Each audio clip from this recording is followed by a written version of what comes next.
It's only a game. Why you have to be mad?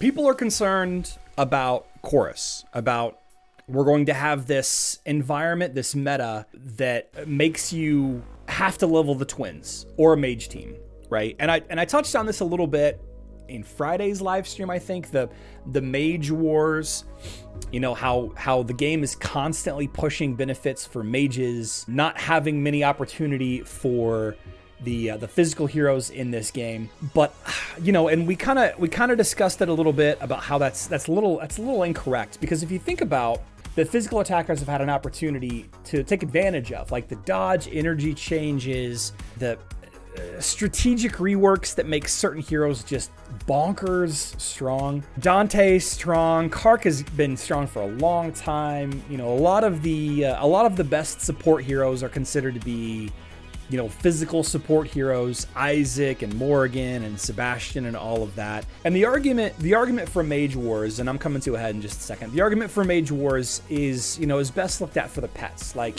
how many pets are there that benefit mages, as opposed to how many pets are there that benefit, you know, physical heroes?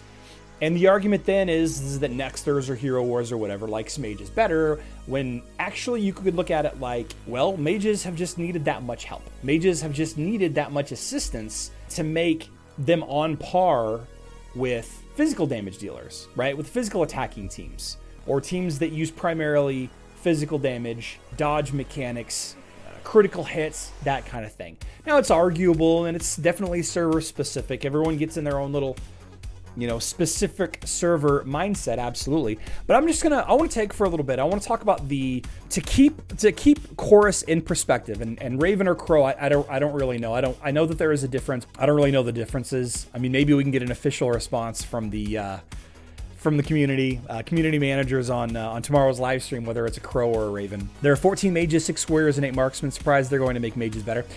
You know, like I said, maybe mages just need the help. So let's take a look at the last two heroes, and I want you guys to start thinking about in context, you know, what is Chorus designed to do? Like, who is he going to benefit? Who is he going to hurt? And while we don't have anything active right now, because the pet doesn't go live until Thursday night, Friday morning. So let's take a look at the most recent pet. So Biscuit. Now, is Biscuit on every team as their team pet? No, he's not, right? Biscuit was not designed to be a team pet, right? He's got great team pet skills, and I'm not going to go over each individual skill. Like, you guys are adults, you can read your own skills. I'm not going to spend, you know, half of a 10-minute video discussing each individual pet's skills. But by far, the most utility that I find from Biscuit is 2 things: reducing healing to the targeted enemy, right? And stripping Ode to Serenity, right? You could put Biscuit onto a hero that hits multiple enemies to strip the Ode to Serenity shield. An Ode to Serenity is the shield that blocks 15 debuffs, right? Sebastian's ability. So a lot of people use King Biscuit because of his ability to, you know, to slow down or block healing, but by far people use Biscuit for his ability to nullify enemy Sebastian. Are we in agreement on that? And I know that this is kind of going to be a rhetorical question because you guys can't, you know, actually answer me. But Biscuit is amazing at stripping Ode to Serenity, right? Biscuit on Iris, sure. Biscuit on Maya, on Judge, on Heidi. A lot of great reasons to use Biscuit, right? Would we disagree? Biscuit, strong against Sebastian. So here's the question then. Here's the question. Did Sebastian disappear when Biscuit was released? He's gone, right? Like, nobody builds him anymore? Nobody ever uses him, even though we have a very clear pet counter in Biscuit? No, I never see Sebastians anymore, right? I'm being facetious. We still see Sebastian all over the place. We see Sebastian all over the place, even though you can throw Biscuit on, you know, a half dozen heroes to completely nullify Sebastian, right? We still see Sebastian. Okay. Also, people just love penguins. You know, can't forget about those people. Axel, you know, is arguably a better team pet than Biscuit ever was. Like, Biscuit never really had an opportunity to be a team pet. He was a great patronage pet, but is he as good of a team pet as Axel is? No, Bubbles of Justice applies a shield that distributes physical and magic damage taken between all allies proportional to their remaining health. And then you have Defensive Blub that will halt a big spike damage. This is, I mean, this ability right here, Axel is like the king, the absolute king of stopping big spike damage. The absolute best pet to use for stopping big spike damage, right?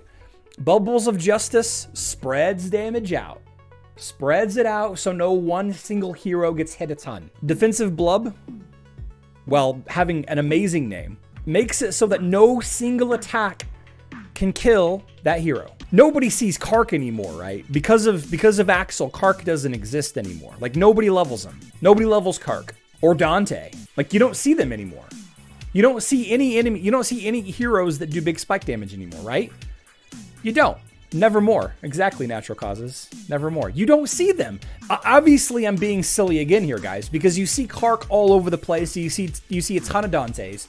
You see a ton of all kinds of heroes that Axel is designed to defend against. That's the specific reason. But there was a lot of people complaining about Axel. The point that I'm trying to make is this. It is obvious that heroes like Isaac will suffer against Chorus.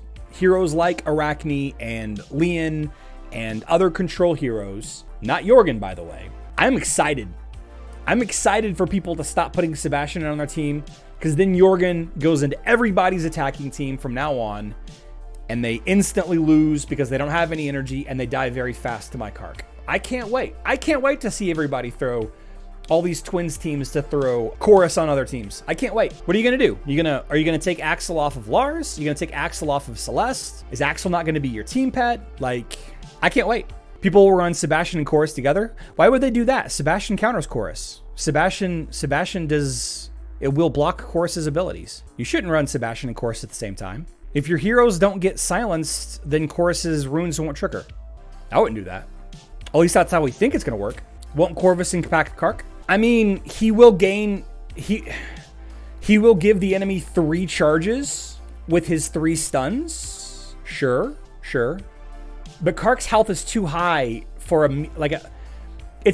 Chorus's attack is a physical attack. So if Chorus's physical attack attacks Kark, well, his shield is up, it's just gonna feed him energy. Kark's health is too high for him to care. And Kark doesn't, I don't care if I'm stunning the enemy team. If I'm one-hitting your Lars, I don't care if he's stunned. I don't care. Another issue is that Mara amplifies the effects of stuns, and does Mara counter some Chorus effects or vice? I think if you see an enemy Chorus, you won't bring Mara. But that's just like anything else, right? If I don't see an enemy Sebastian, I bring Fenris. If I do see an enemy Sebastian, I don't bring Fenris. You know, it's just a matter of, you know, tweaking things a little bit. So if Chorus was magic damage, I'd be way more scared of him. Like, he's not gonna stop Isaac from charging, right? Isaac's team will still take magic damage, which means he's still going to spam his ultimate. Stacking armor penetration, stacking area of effect damage. He's not going to stop. He's not going to stop Isaac. Like, he's not. Definitely, I mean, obviously we'll stop the silence part of it, yeah. But it's like, if you're facing the Twins, you just play auto mode, and your Isaac will just over and over and over and over and over and over and over again, just like he does now. If the Raven doesn't murder Isaac, the silence itself isn't that important against Twins. You kind of want them to cast so Isaac can one-shot them after 3rd and 4th ult. Yeah. That's exactly right. That's exactly right in Next Gaming. Does the dot stack? I don't think it does, because it's based on when Chorus ults, and Chorus doesn't spam his ult. Chorus won't spam his ultimate. He will ultimate just as fast as every other pet will. I'm actually thankful for Chorus damage because I'm dodge, free charge. Yep. Chorus won't matter if you kill the team before anything happens. That's something everybody keeps forgetting, is like you have to use Chorus, which means you can't use Axel. Do you have Chorus used in defense? No.